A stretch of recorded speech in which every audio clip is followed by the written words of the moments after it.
Hi, my name is Chairamonte, and I am the head athletic trainer and head strength coach here at Byron Center High School in Byron Center, Michigan. I'm also the director of strength and conditioning for the Center for Physical Rehabilitation, a private PT company in Grand Rapids, Michigan.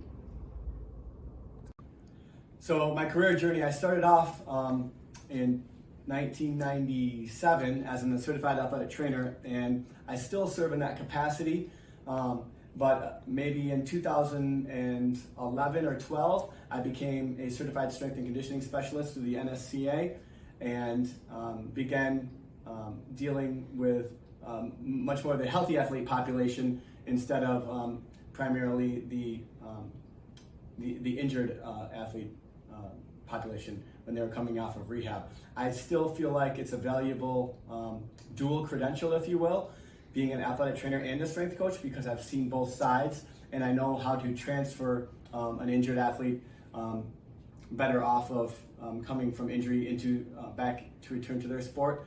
And as well, looking back, being a good strength coach is also recognizing what they're coming off of with rehab as well, and working closely with the athletic trainers to return them to sport after their official rehab is over.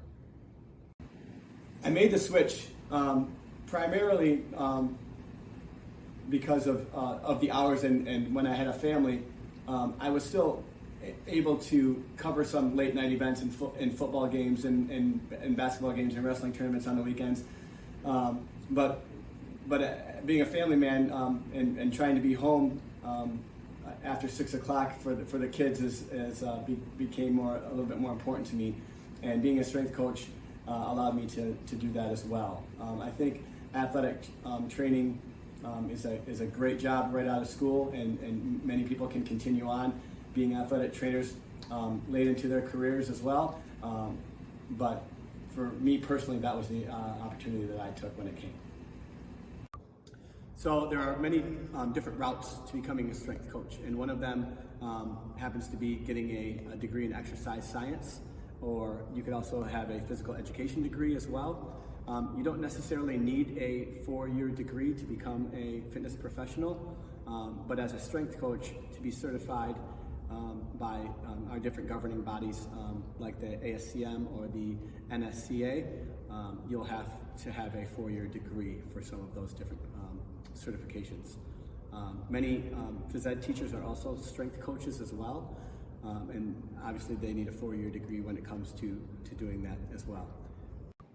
Some skills that I'll need being a strength coach at this setting is adaptability. Certainly within each session, you may have to be adaptable, and adaptable not only with different teams that come in, but within the lift, you may have different kids with different abilities within those lifts as well. So you may have a freshman cross-country runner coming in that is their first introduction to weight training in the same session as a varsity cross-country runner that is also on the basketball team and on the baseball team that has had 4 years of lifting before. So how do you adapt? That's one thing. Another good skill set would be to have a little bit of a broader knowledge and in anatomy and physiology, as well as having some clinical time in physical therapy and exercise science always helps as well. And as always, if you're a strength coach, maybe been a former athlete has a good attribute as well.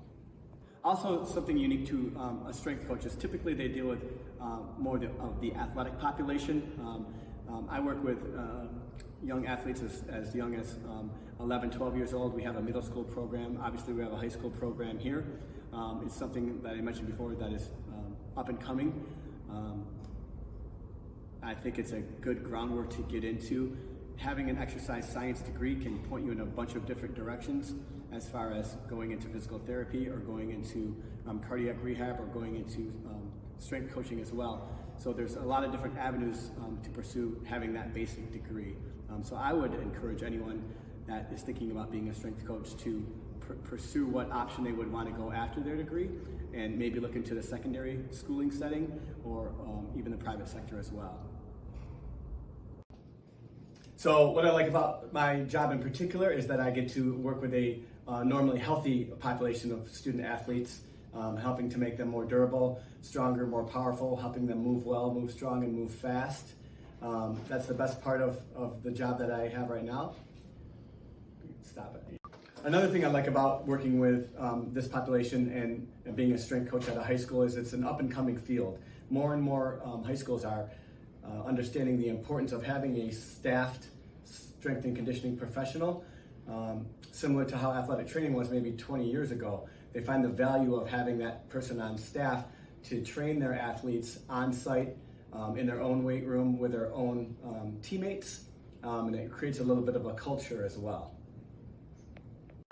Some of the dislikes about my job are sometimes the early hours, catching teams before school when they might not have time to get a lift in after school.